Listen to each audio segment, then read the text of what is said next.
I don't understand why he's still alive. I froze on the porch.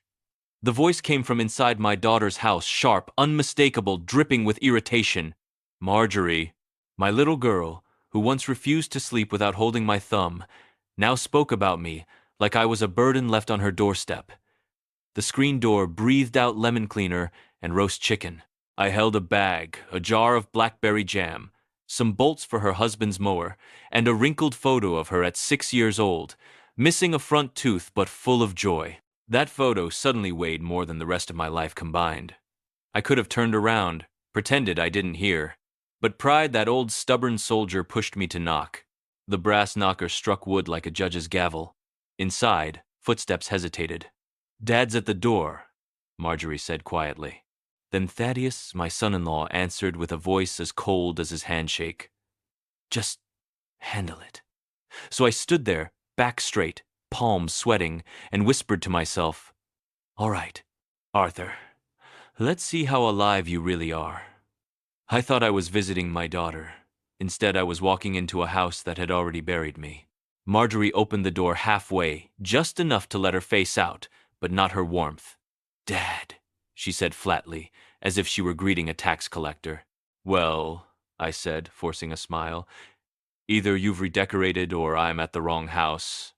"Is this still 145 Maple Drive, or did you upgrade to no parents allowed?" Her lips twitched, not into a smile, more like into a polite accident. "Come in," she sighed. The living room looked like a hotel lobby, spotless, silent, and absolutely allergic to comfort. My slippers from last Christmas were gone. The chair where I used to read was replaced by something that looked like it cost a mortgage payment and felt like it was judging me for breathing.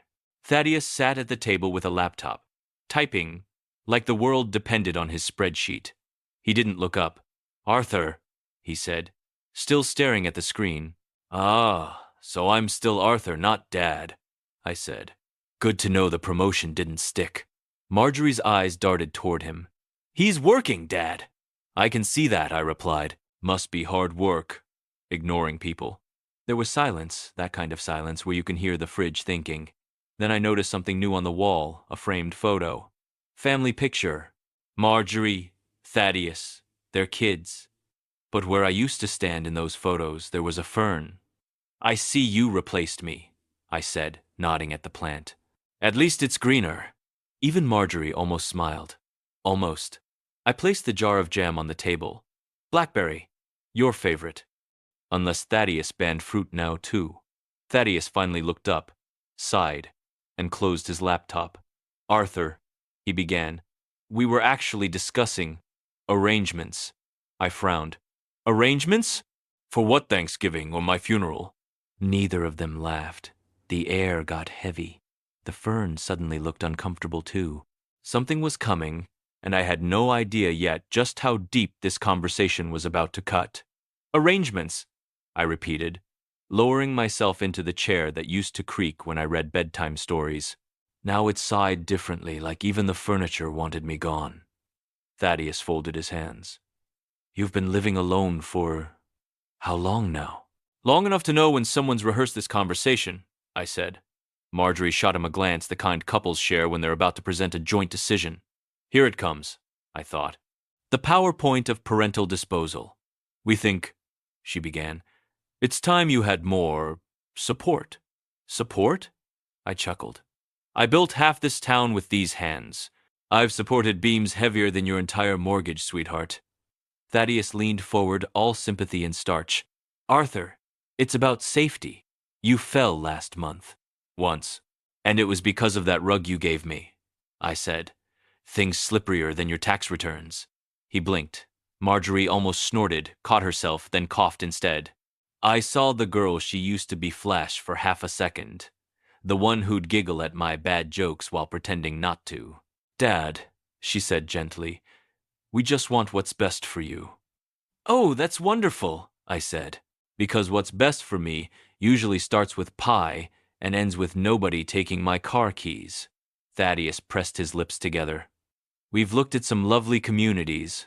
"Communities," I said. "I already live in one. It's called a neighborhood. And unlike your lovely community, mine doesn't smell like disinfectant and broken spirits. Silence again. Except this time, it wasn't awkward, it was thick, heavy with something they weren't saying. Then I saw an envelope on the counter, my name written in Marjorie's handwriting. You planning to mail me something? I asked. She froze. We were going to tell you tonight. My hand trembled a little as I reached for it. Whatever was in that envelope, it wasn't jam or love. And yet, some stupid part of me still hoped it was a birthday card. I held the envelope like it was ticking. Marjorie bit her lip. Thaddeus pretended to check his watch, the international gesture for, I'd rather be anywhere else. Well, I said, forcing a smile. Let's see if I'm being promoted to ex-father or just transferred to storage. The joke landed like a pebble in a graveyard. I opened it slowly.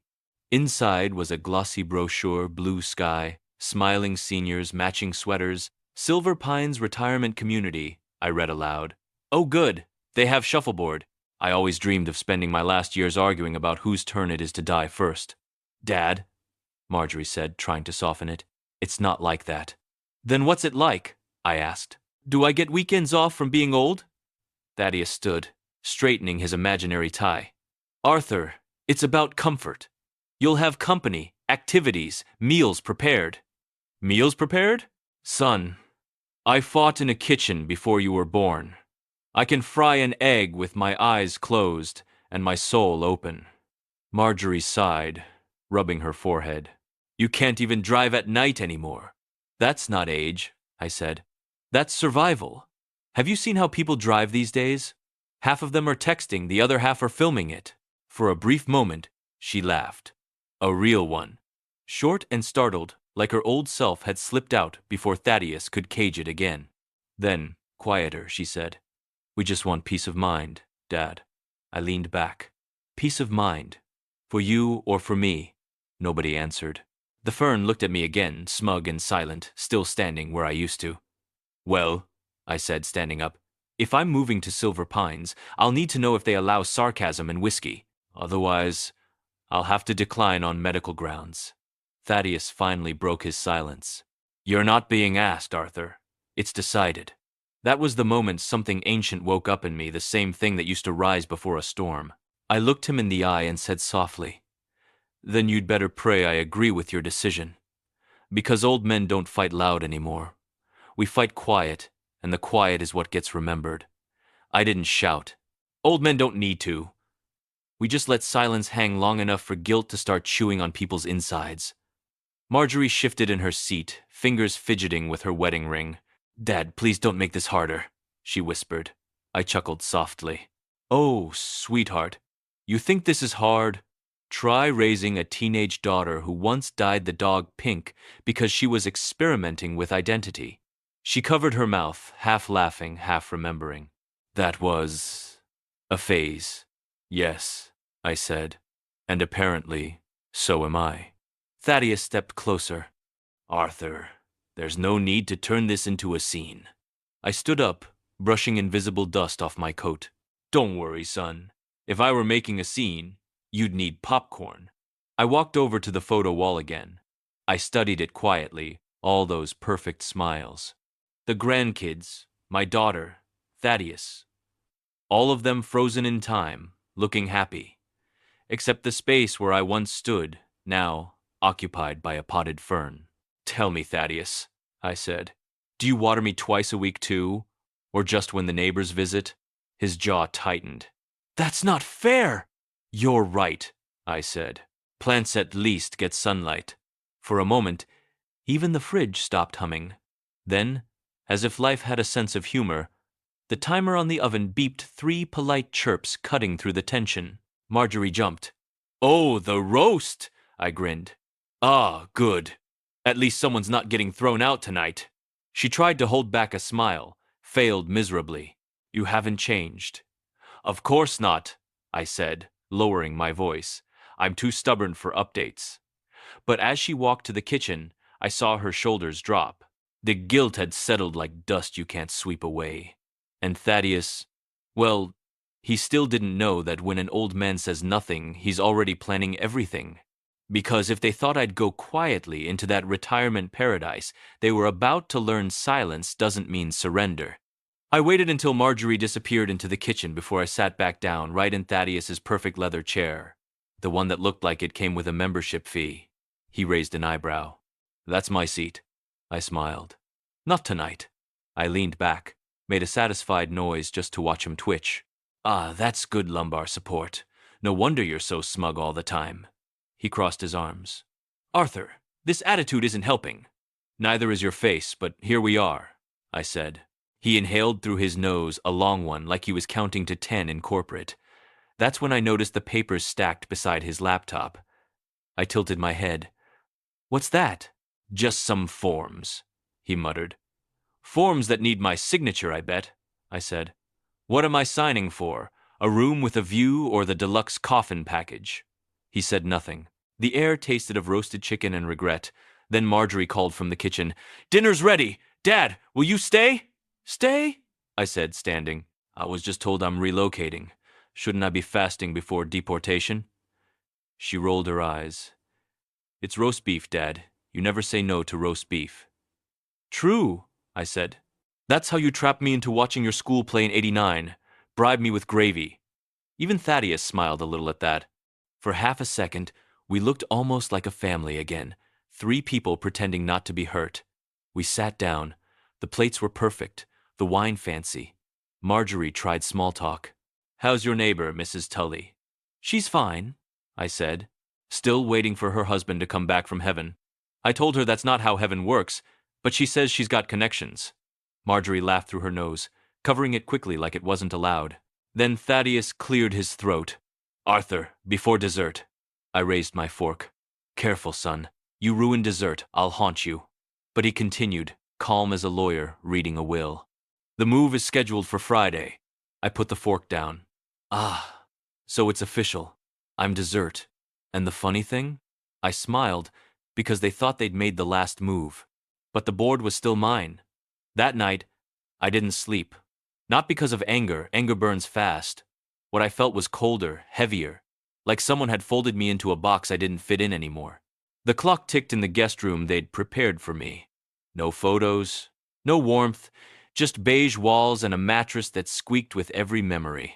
I lay there, staring at the ceiling, thinking about all the years I'd spent fixing this house, the roof, the porch, the plumbing, all with my own hands. And now, the people I built it for were planning to evict the builder, so I made a plan.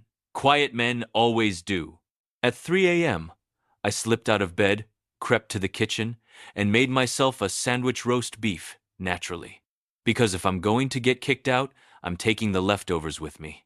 The fridge light bathed me in holy glow as I chewed thoughtfully. Silver Pines, huh? I muttered. Sounds like a place you go to wait for the credits to roll. Then I saw Thaddeus's laptop still on the counter. Unlocked.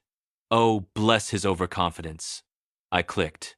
Emails, invoices, property tax papers, and one draft labeled Power of Attorney Pending. My name was right there, bold as betrayal. So that's what this was about. Not concern control. They didn't want to help me. They wanted to own me. I chuckled softly, shaking my head. Oh, Thaddeus, you really shouldn't play chess with a man who built the board. I didn't touch anything. Didn't delete, didn't print.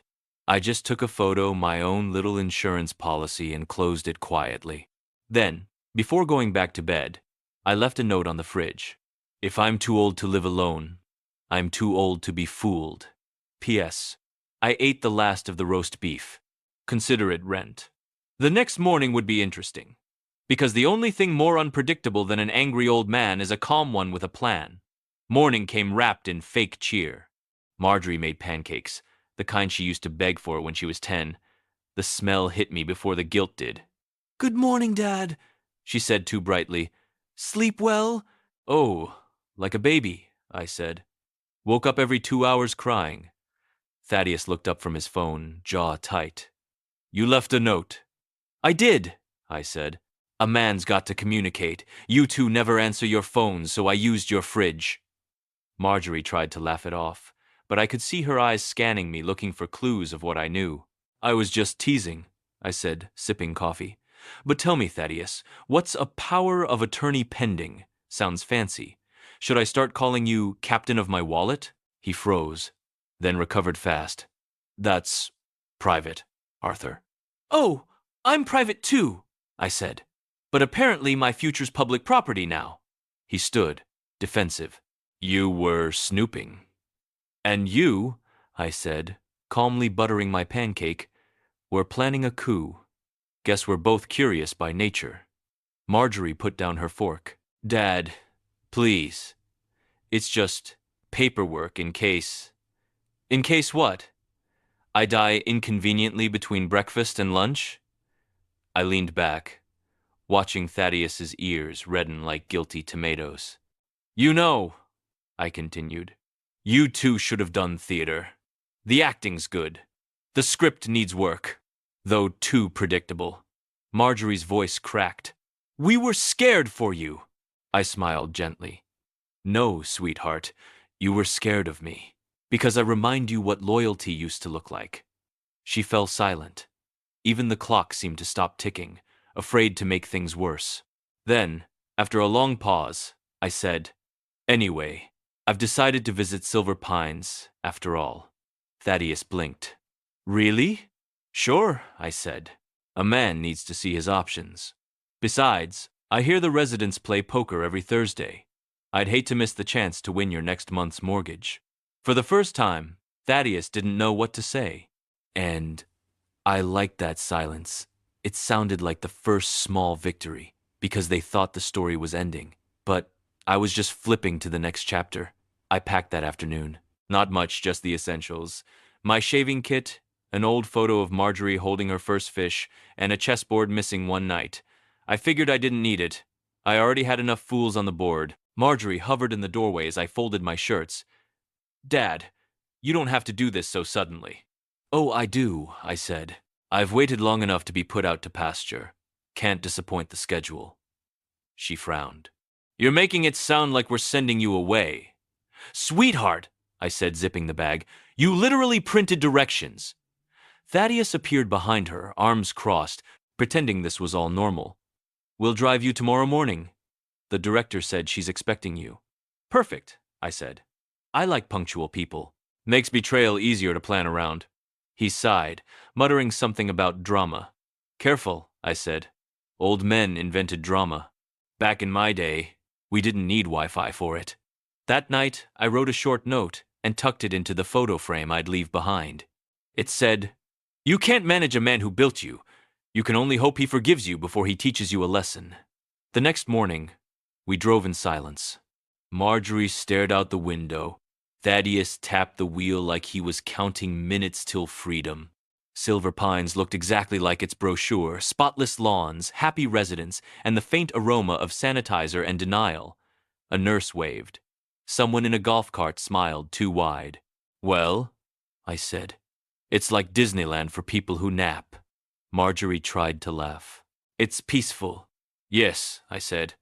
Nothing says peace like a place that charges rent for breathing. We walked in. The receptionist handed me a folder. Welcome, Mr. Reeves. You'll love it here. Oh, I already do, I said. I can feel my personality leaving at the door. Thaddeus whispered something to the woman, sliding papers across the counter. I pretended not to notice, but I caught the words financial authorization. And that was when I knew. They still thought I'd play along. They hadn't realized I was already 5 moves ahead. Because this wasn't my surrender. It was reconnaissance. Silver Pines was too quiet. The kind of quiet that felt rehearsed. Even the birds seemed under contract. A woman in a lavender uniform showed me to my room, suite, they called it, though it was smaller than my garage. She smiled like someone who'd been told to. Mr. Reeves, if you need anything, just press the red button by the bed. Does it bring whiskey? I asked. She blinked. No, sir. It alerts the nurse. Then never mind, I said. If I'm going to call someone at midnight, she'd better bring something stronger than applesauce. She didn't laugh, but her mouth twitched a victory, in my book. The room had everything. A TV bolted to the wall, beige curtains that insulted color itself, and a little card on the nightstand that read live, laugh, love. I scratched out laugh with my pen and wrote survive. Dinner was at 5 sharp. 5! I hadn't eaten that early since Eisenhower. At the cafeteria, rows of retirees sat like polite ghosts. Some stared at the soup, others stared at each other, trying to remember why. I sat down next to a man with eyebrows like storm clouds. He looked up slowly. You knew? Apparently, I said. Got promoted to resident. He nodded. They got bingo tonight. Great, I said. I came all this way to gamble for plastic ducks. He cracked a grin. You'll fit right in. That night, while everyone else shuffled off to bed by 8, I walked to the admin office. Through the window, I could see the director, a neatly pressed man named Mr. Boyd, talking on the phone. And there, on his desk, was a stack of files. The top one said, Reeves, Arthur, payment pending. I leaned closer, reading upside down. It listed my account number, signature required, and power of attorney. Thaddeus Clark. Bingo. Except this game, I was the one shouting it. I walked back to my room, smiling to myself. They think I'm old, I muttered.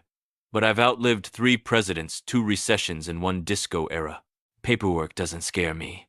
In the morning, I'd make my first move, and this time, they wouldn't even see the board. Morning sunlight poured through the blinds like it had nothing to apologize for. I sat on the edge of the bed, staring at the folder I'd borrowed from Mr. Boyd's desk last night. A little early morning stroll and an unlocked window had worked wonders. Age may stiffen your knees, but it sharpens your creativity. Inside the folder were all the details I needed. Bank accounts, payment schedules, legal authorizations, every way Thaddeus had planned to turn me from dad into revenue stream. I chuckled softly. Well, son, congratulations. You've just made your old man the most dangerous kind of senior one with free time and Wi-Fi. At breakfast, I made friends with Edna, a retired court clerk who still corrected everyone's grammar. You seem lively, she said, buttering her toast. I'm just auditioning for parole, I replied. You know anyone who still knows a good lawyer? Her eyes lit up. My nephew runs a firm in town. Perfect, I said. Tell him I've got a case hotter than the soup here, and trust me, the soup's at least 70. By noon, I had a plan. Edna's nephew, Daniel, came by after lunch, tall kid, sharp suit, smelled like ambition and coffee. So, Mr. Reeves, he said, flipping open his notepad, you're saying your son-in-law filed for financial guardianship without consent? That's the polite version, I said. The impolite one involves phrases not allowed in church. He laughed. Do you have proof? I slid him the phone photo I'd taken of Thaddeus's laptop and the file from Mr. Boyd's desk. His eyebrows shot up. This is solid. You could have them investigated for fraud. Fraud sounds so cold, I said. Let's call it family enlightenment. As he left, Edna leaned toward me. Arthur, you're dangerous. I grinned. No, Edna, I'm organized. That evening, Mr. Boyd knocked on my door, sweating like someone who just realized their office window wasn't as locked as they thought. Mr. Reeves, he began carefully, we seem to be missing some paperwork. Paperwork? I said, innocent as pudding. Oh dear, you really ought to keep better track of that. People might start thinking you're careless. He smiled thinly. We wouldn't want any misunderstandings. Neither would I said. Especially when lawyers get so easily interested in misunderstandings. He left, and for the first time in weeks, I slept like a man who'd finally found his footing again on solid, beautifully legal ground. But this wasn't over. Tomorrow, I'd make sure Marjorie and Thaddeus finally learned the price of underestimating their old man. 2 days later, I called Marjorie. Her voice trembled through the line. Dad? Are you okay? How's Silver Pines? Oh, it's paradise, I said. They serve mashed potatoes shaped like clouds, and I get to watch other people slowly lose arguments with gravity. She gave a nervous laugh. You sound good. I am, I said. In fact, I'd like to see you both. There's a meeting tomorrow. Bring Thaddeus. Mr. Boyd will be there too. Pause. That kind of silence where you can hear someone blinking on the other end. Meeting? She asked. Yes, I said cheerfully. Think of it as a family reunion with paperwork. When they arrived the next morning, they looked like they were walking into a job interview they hadn't studied for. Marjorie wore guilt disguised as lipstick. Thaddeus looked around the lobby like he was allergic to the elderly. Dad, he said stiffly, you didn't have to call us here. We were going to visit this weekend anyway. Sure you were, I said. You'd have brought balloons and a pen for me to sign my soul over with. We sat in the office. Mr. Boyd was already there, pale, sweating, eyes darting like a squirrel in traffic. Next to him sat Daniel, Edna's lawyer, nephew, calm and smiling like a cat who'd already eaten the canary. I gestured to him. This is Daniel, my representative. He's young, but his suit cost more than my old Buick, so I trust him. Thaddeus blinked. You're what? Representative, Daniel said smoothly. We're here to clarify the legal standing of certain documents. Specifically, one called Power of Attorney Pending. Marjorie's face went white. Dad, we just wanted to help me, I said. Yes, I know.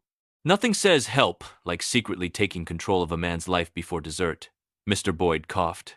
Mr. Reeves, I think we can... No, Mr. Boyd, Daniel interrupted. You'll listen, because as of yesterday, Silver Pines has a new agreement. The facility's legal department has confirmed Mr. Reeves' full independence and a counterclaim for unauthorized data handling. Thaddeus swallowed hard. What?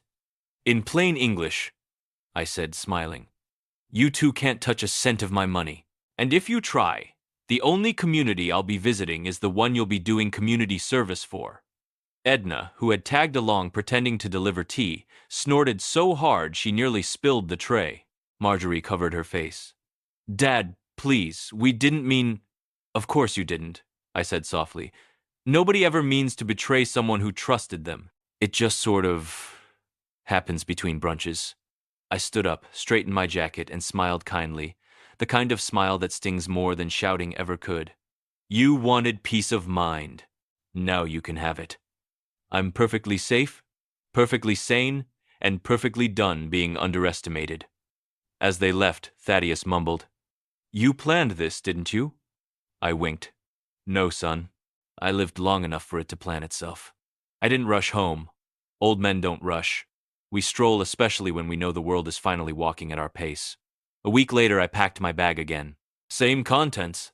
The photo of Marjorie and her fish, my chessboard, and a jar of blackberry jam that had survived all this nonsense. Edna hugged me before I left Silver Pines. You sure you don't want to stay, Arthur? You're the most entertainment this place has had since someone hid the pudding spoons. Tempting, I said, but I've still got a house to reclaim and a fern to evict. She laughed. You're trouble. Always have been, I said. That's why I'm still breathing. When I walked through my front door, the air smelled different. Not bad, just apologetic. Marjorie stood in the hallway, eyes red, holding a broom like she'd been waiting for me to swing it at her. Dad, she whispered. Marjorie, I said, hanging my coat. You redecorated again? I barely recognized my own guilt in here. She smiled weakly. We cleaned up. We wanted it to feel like home again. Ah, I said. So that's what remorse smells like, lemon polish and panic. She stepped closer. I'm sorry. It wasn't rehearsed this time. It came out small, raw, and human. I sighed, sinking into my old armchair. Thank God they hadn't replaced it with another fern. You know, I said softly, when you were little, you used to follow me around with a toy hammer, pretending to fix things I hadn't even built yet. You'd say, Don't worry, Daddy, I'll help. Her eyes filled. I spent 30 years believing that was still true, I said. Turns out, I was wrong, but that's all right. Parents are supposed to be wrong sometimes. Gives kids the illusion of wisdom. She let out a wet laugh. You're impossible. Genetic gift, I said. Blame your mother's side. We sat quietly for a moment, no arguments, no defenses, just the sound of two stubborn hearts finally lowering their guard. Then I looked toward the window. The fern was still there, but smaller now, wilted almost. I grinned. You know what? Leave it. It's a reminder. Of what? She asked. That even when people try to replace you, I said, the damn plant never looks as good. She smiled. The drive back home felt longer than it used to. Maybe because the air was finally light, or maybe because I was savoring the silence. Thaddeus didn't speak a word. Marjorie sat in the passenger seat, fiddling with her bracelet like it might give her courage. I sat in the back, humming an old Sinatra tune just loud enough to make them both uncomfortable. When we reached my house, I stepped out slowly, stretching my back like I was reclaiming territory. The lawn needed trimming. The porch light still flickered, but it smelled like me, oil, dust, and stubbornness. Thaddeus opened the trunk. We brought your things. Keep them, I said. Half of it's sweaters that make me look like oatmeal. I'll start fresh. He blinked. So you're staying here? I paid for the walls, didn't I? I said. Seems rude to let them miss me. Marjorie followed me up the steps. Her voice was small. Dad, we thought we were doing the right thing. I unlocked the door. Sweetheart, people always do until the right thing turns out to have my name on the deed. She smiled weakly, eyes glassy. You've always had a way of making everything sound like a lesson. That's called parenting, I said. Some of us don't retire from it. Inside, I flicked on the light. My old recliner sat waiting, loyal as ever. Ah, I said, patting it. The only relationship that never betrayed me. Marjorie laughed softly. You're impossible. Not impossible, I said, settling in. Just hard to evict. She hesitated at the doorway. Do you still want us to visit? I looked at her for a long moment. The kind that made the years between us visible. Only if you come as my daughter, I said quietly. Not my warden. Something broke in her face, the kind of break that lets light in. I'll do better, she whispered. Good, I said. And tell Thaddeus if he wants to earn points, he can mow the lawn. I'll supervise from a safe distance with lemonade. They both laughed. Awkward, but real. And as they drove off, I sat back, feeling the house breathe again. It wasn't revenge that filled me. It was peace laced with just enough sarcasm to keep it human. Because sometimes, the sweetest victory isn't destroying what hurt you. It's outliving it with style. Weeks passed, and my house started sounding like itself again. The pipes groaned, the kettle whistled off key, and I swear the floorboards sighed every time I walked by as if to say, Welcome back, old man. My mornings became sacred. I'd wake before sunrise, pour a scandalously strong cup of coffee, and sit on the porch in my flannel robe like a retired philosopher. The neighbor's dog barked every morning at precisely 6:07, and every morning I barked back. A fair exchange of respect between two creatures protecting their territory. One afternoon, my neighbor Helen from across the street came over with her famous lemon pie. Heard you were sent to Silver Pines, she said, squinting. They didn't keep you long, huh? I grinned. Nah, they couldn't handle my charm, or my cholesterol. She laughed so hard, she nearly dropped the pie. I started helping around the neighborhood again, fixing mailboxes, sharpening lawnmower blades, showing kids how to patch a tire. Nothing heroic. Just small proof that I wasn't a ghost yet.